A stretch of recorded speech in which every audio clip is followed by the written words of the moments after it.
যে আয়াতে কারিমা তেলাওয়াত করছি, আল্লাহ তাআলা বলেন ইয়া আইয়ুহান নাস, হে লোক সকল, ইন্না খলাকনাকুম, নিশ্চয় আমি তোমাদেরকে সৃষ্টি করেছি। আমাদেরকে সৃষ্টি করেছে কে? একটু জোরে বলেন তো, কে সৃষ্টি করেছে? আল্লাহর নাম বলতে কি শরম লাগে? তাহলে একটু জোরে কর, আমাদেরকে সৃষ্টি করেছে কে? আর একটু জোরে বলেন কে? আল্লাহ বললেন ইন্না খলাকনাকুম, তোমাদেরকে আমি সৃষ্টি করেছি, মিন যাকারিন ওয়া উনসা, নারী এবং পুরুষ উভয় শ্রেণীতে। আল্লাহ তাআলা মানুষকে বলতেছে যে হে মানুষ, তোমাদেরকে আমি দুই শ্রেণীতে সৃষ্টি করেছি, নারী আর পুরুষ।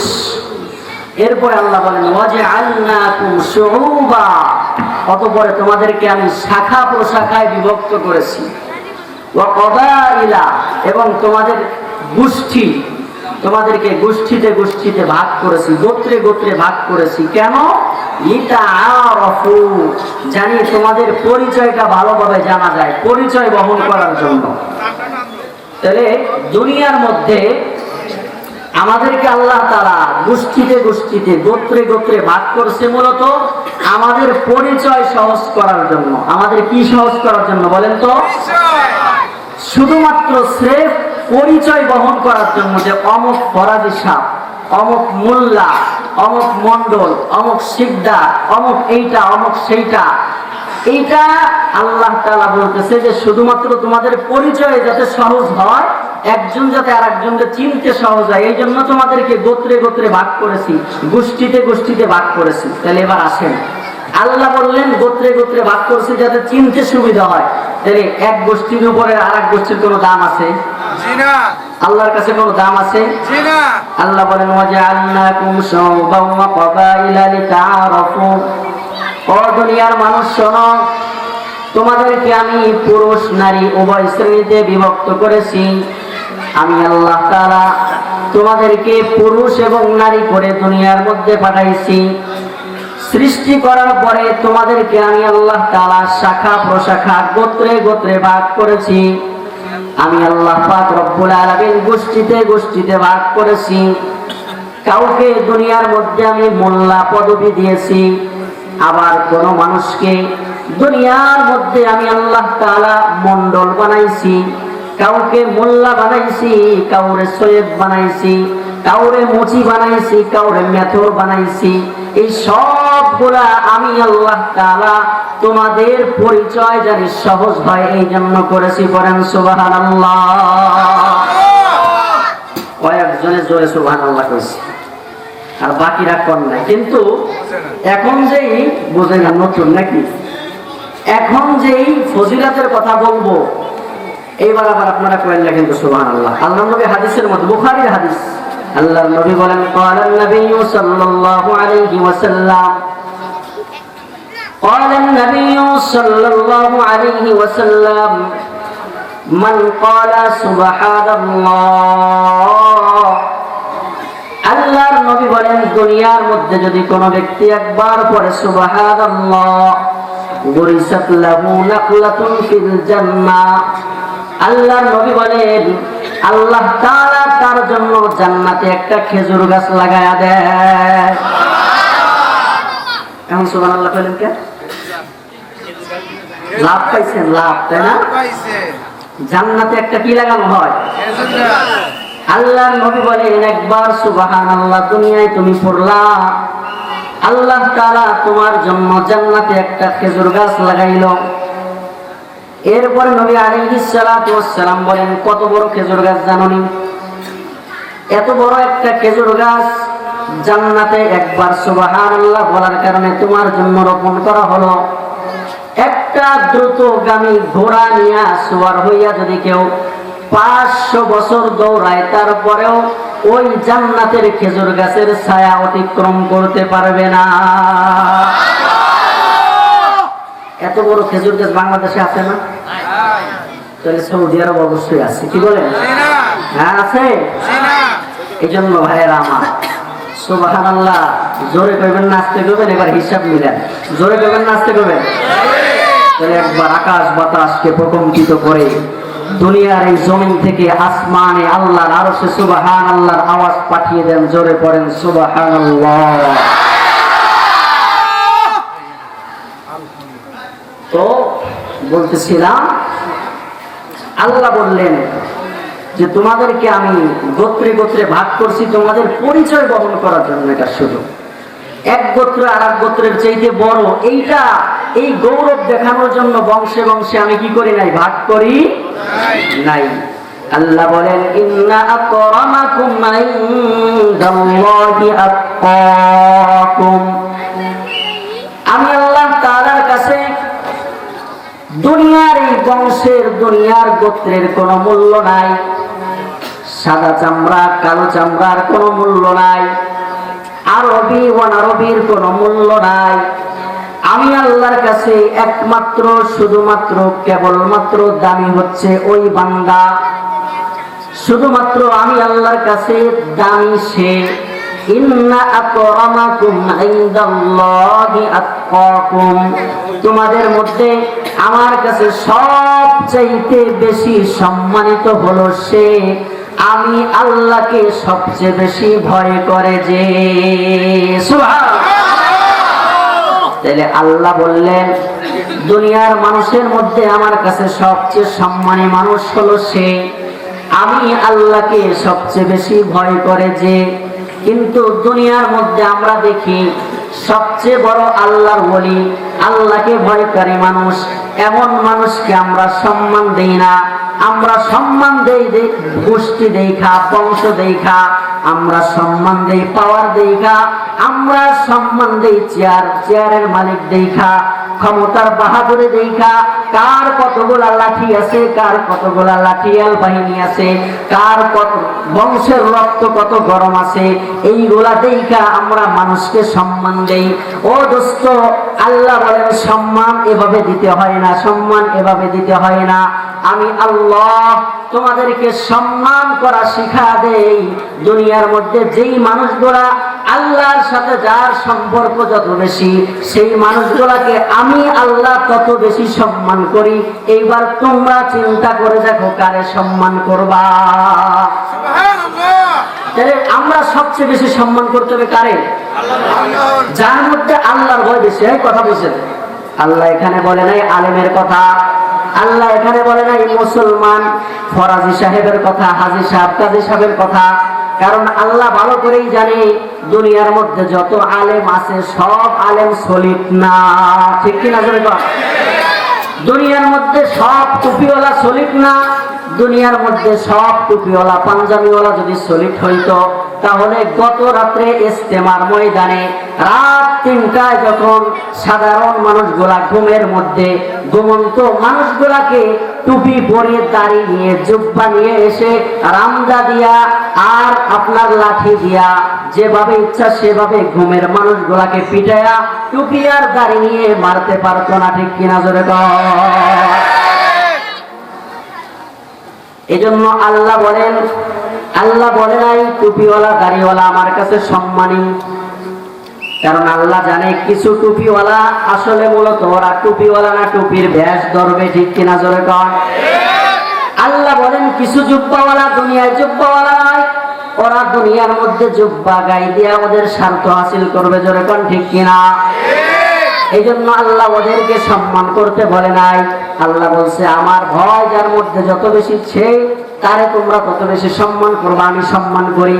আল্লাহ বলে নাই হাজী সবকে সম্মান করো, কারণ সব হাজী হাজী না, কিছু হাজী আছে পাজি, আছে না? না ভুল কইতেছি আমি? হাজী হাজী টাইটেল লাগায় আইসা পাজিগিরি করে, এই ধরনের হাজী বাংলার জমিনে আছে না নাই? এজন্য আল্লাহ বলে ইন্না আকরামাকুম ইনদাল্লাহি আতকাকুম, ও দুনিয়ার মানুষ শোনো, দুনিয়ার মধ্যে আমার কাছে সবচেয়ে বেশি সম্মানী হলো সে, আমাকে যে যত বেশি ভয় করে। এজন্য আল্লাহর নবী সাল্লাল্লাহু আলাইহি ওয়াসাল্লাম হাদিসের মধ্যে বলে দিয়েছেন, قال النبي صلى الله عليه وسلم قال النبي صلى الله عليه وسلم লা ফাজলা লিআরাবিয়্যিন আলা আজামিয়্যিন ওয়ালা লিআজামিয়্যিন আলা আরাবিয়্যিন ইন্নামা আকরামাকুম ইনদাল্লাহি আতকাকুম ইন্নামা আকরামাকুম ইনদাল্লাহি আতকাকুম। আল্লাহ নবী সাল্লাল্লাহু আলাইহি ওয়াসাল্লাম বলেন, ও দুনিয়ার মানুষ শোনো, আরবীর উপরে আজমির কোনো মর্যাদা নাই, আজমির উপরে আরবীর কোনো মর্যাদা নাই। আমি আরব দেশের মানুষ আর তুমি বাংলাদেশের মানুষ, আমি আরবি আর তুমি ওয়ান আরবি, এটা দিয়ে কোনোদিন তোমরা মর্যাদা বিবেচনা করবা না। লা ফাজলা লিআরাবিয়্যিন আলা আজামিয়্যিন ওয়ালা লিআজামিয়্যিন আলা আরাবিয়্যিন।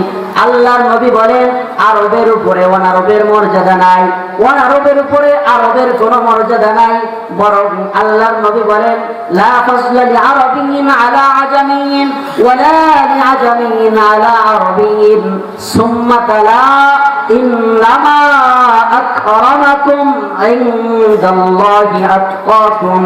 আল্লাহর নবীও এই আয়াত তেলাওয়াত করে বলেন, আল্লাহর কাছে বেশি সম্মানী যে সেই হলো দুনিয়ার মধ্যে আসল সম্মানী।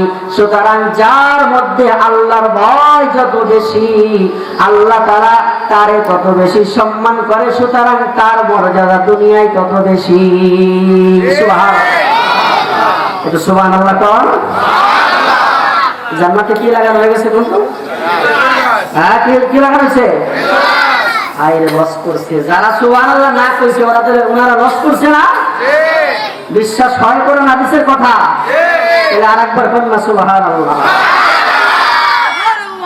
আজকে আমি খেজুর গাছ লাগাই স্যার মস্তে জান্নাত কয়টা লাগানো হয়েছে হিসাব রেখে, এক একটা চারার দাম দিয়ে না মারে। দোস্ত আমার, আল্লাহর নবী সাল্লাল্লাহু আলাইহি ওয়াসাল্লাম বললেন, দুনিয়ার মধ্যে এই যে সাম্প্রদায়িকতা, অসাম্প্রদায়িকতা, আসাবিয়াত যেটাকে আরবিতে বলা হয়, অর্থাৎ আমি অমুক গোষ্ঠীর লোক, আমি অমুক গ্রুপের লোক, আমি অমুকের লাঠিয়াল বাহিনী, তুমি অমুকের লাঠিয়াল বাহিনী, এই গ্রুপিং এর কোনো দাম আল্লাহর কাছে নাই, এগুলোর কোনো চারানার দাম আল্লাহর কাছে নাই। অদস্ত আল্লাহর কাছে দাম হচ্ছে তাকওয়া। কিসের দাম? তাকওয়া। আল্লাহর ভয় যার মধ্যে যত বেশি, তার দাম তত বেশি।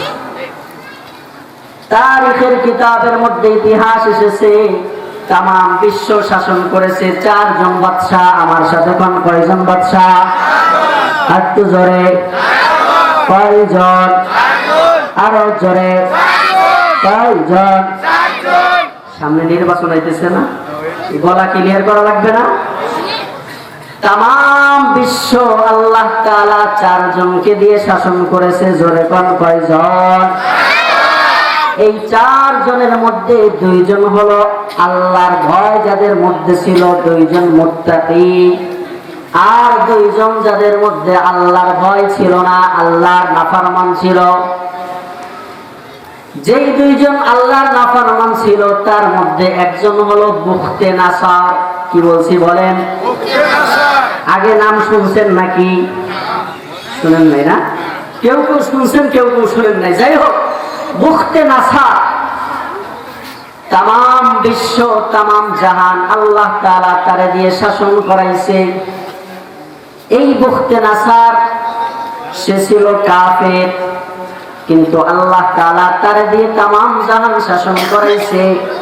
বুখতে নাসারের জামানায় আল্লাহ পাক রব্বুল আলামিন তার এক জলিলুল কদর পয়গম্বরকে পাঠিয়েছিলেন। আল্লাহ তাআলা বুখতে নাসারকে শায়েস্তা করার জন্য আল্লাহ তাআলা যেই পয়গম্বরকে পাঠিয়েছিলেন তার নাম হলো হযরতে দানিয়াল। নাম কি?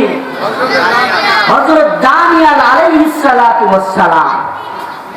আল্লাহ তাআলা যুগে যুগে যেমন ফেরাউন নমরুদ পাঠায়, এর সাথে সাথে ওদেরকে সাইজ করার জন্য লোকও আবার পাঠায় দেয়। ঠিক কিনা জোরে কর?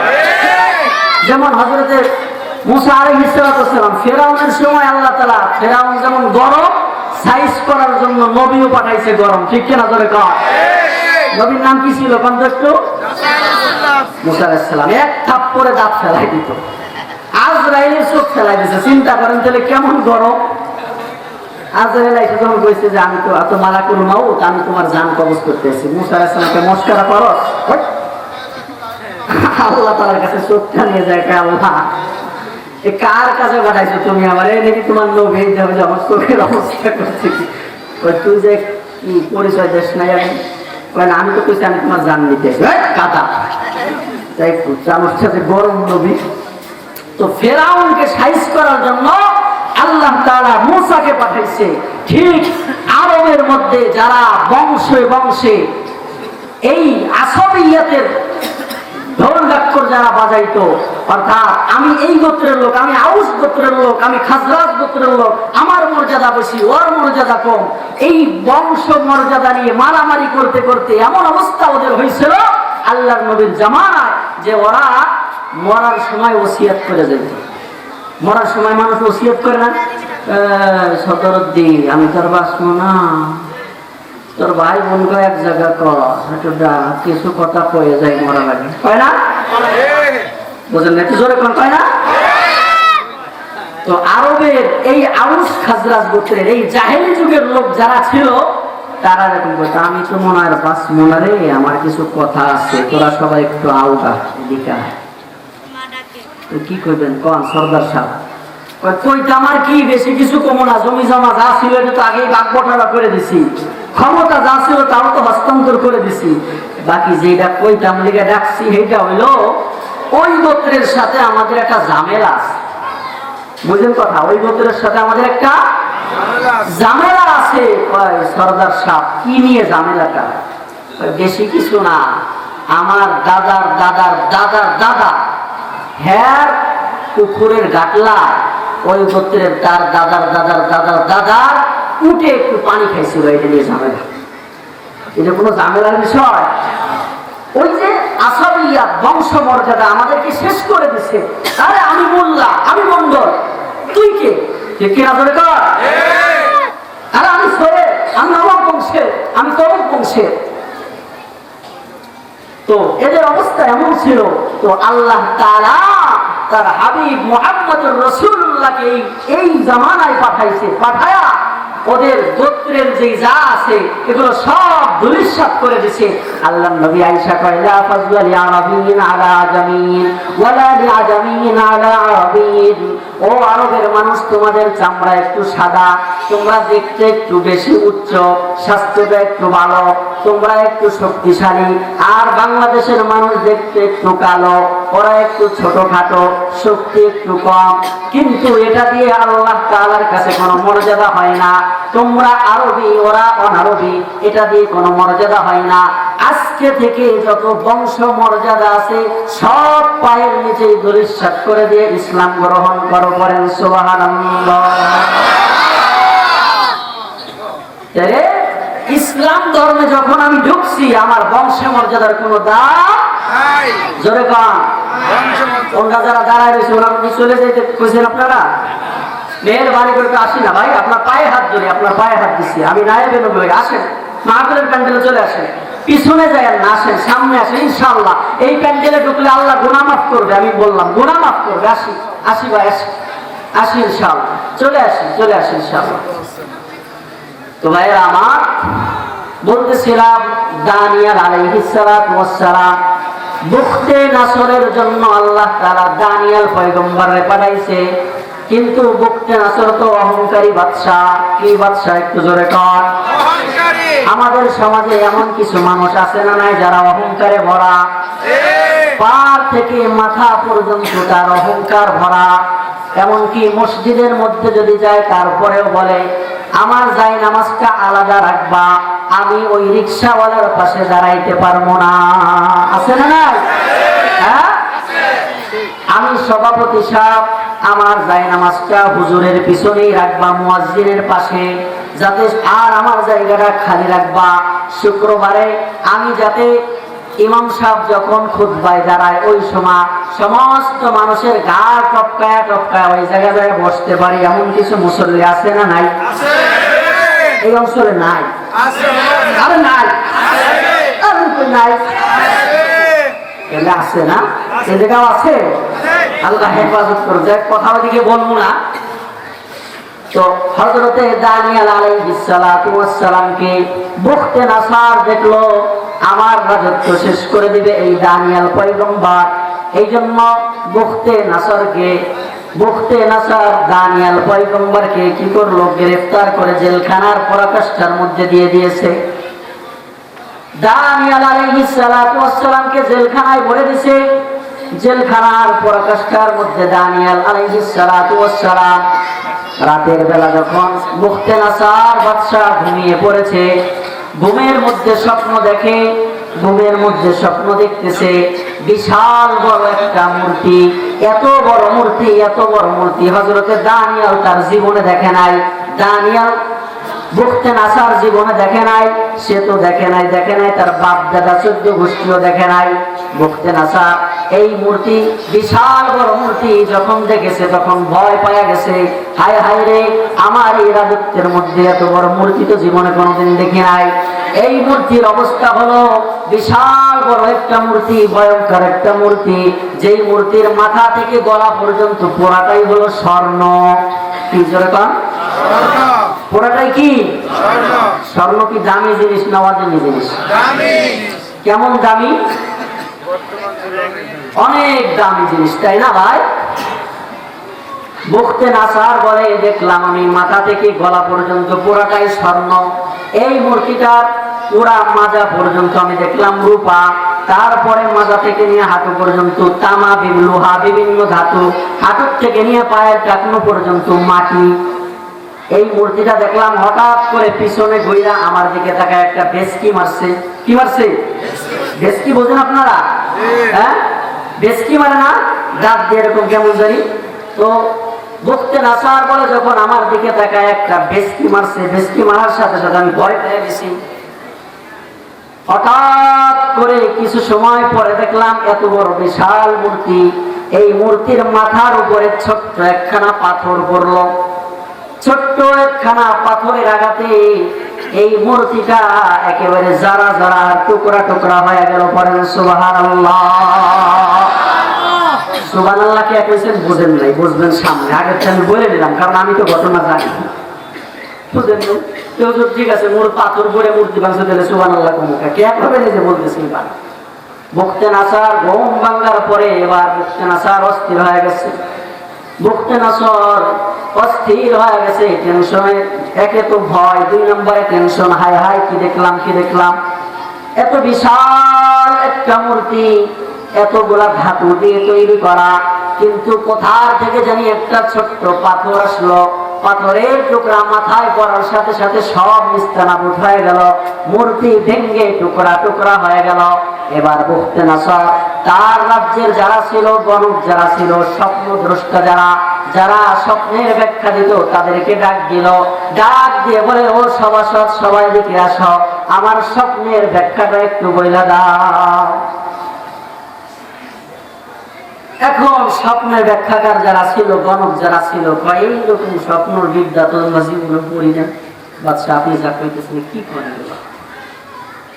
এর ভিতরে একটা লোক বলে, তবে বাদশা আমার জানা মতে একজন লোক আপনার রাজ্যে আছে যে আপনার এই স্বপ্নের ব্যাখ্যা দিতে পারবে। কে সে? বাদশা সে আর কেউ নয়, সে হলো আপনার এই বর্তমান জামানার নবী হযরতে দানিয়েল আলাইহিস সালাম, যারা আপনি বিনা দোষে বিনা অপরাধে জেলখানার মধ্যে বন্দী করে রাখছেন। ও দোস্ত, যুগে যুগে কাফের, মুশরিক, জালিম যত বাদশা আছে, তাদের কথা হলো যারা আমার ক্ষমতার জন্য হুমকি স্বরূপ, যারা আমার মসনদের জন্য হুমকি স্বরূপ, তাদেরকে দোষ থাক আর না থাক তাদেরকে জেলখানায় ভরতে হবে। জোরে কোন ঠিক কিনা? যত জালেম বাদশা আছে তাদের এটা একটা অপকৌশল, ক্ষমতায় দীর্ঘদিন থাকার। সেটা হলো সমাজের সলিড মানুষ যারা, ভালো মানুষ যারা মানুষকে সৎ উপদেশ দেয়, মানুষকে সত্য কথা বলে, ভালো পরামর্শ দেয়, তাদেরকে জেলখানায় আটকায় হয়। তাদেরকে জেলখানার মধ্যে আটকায় হয়, বলে হয়। আপনি আবার বলেন না যে আমি বাংলাদেশের কথা বলতেছি, খবরদার। আমি সিরিয়ার কথা বলতেছি। কিসের কথা? বাংলাদেশে এমন হয়েছে নাকি? বাংলাদেশের ঘটছে, তারপরে সিরিয়ায় ঘটছে নাকি গো? হ্যাঁ, দুইটাই জালেম। বাংলাদেশেরটাও জালেম ছিল, সিরিয়ারটাও কি জালেম ছিল। গুড় এই পিঠা ওই পিঠ, ঠিক কিনা জোরে কর? পায়খানার শুকনাটা ভালো, ভিজেটা খারাপ, তাই তো? হ্যাঁ, এটা জোরে কর। দুইটাই কি নির্যাতনের স্টিম রোলার যেভাবে এদেশের আলেম ওলামা থেকে নিয়া এদেশের সর্বোচ্চ শ্রেণীতে যারা ছিল তাদেরকে নিয়া আলেম ওলামা নেতা বিরোধী দলের যারাই ছিল, সোজা কথা মত এবং পথের বিপক্ষে যারাই গেছে তাদেরকে আয়না ঘরে ঢুকাইছে আর নির্যাতন করছে, ঠিক কিনা?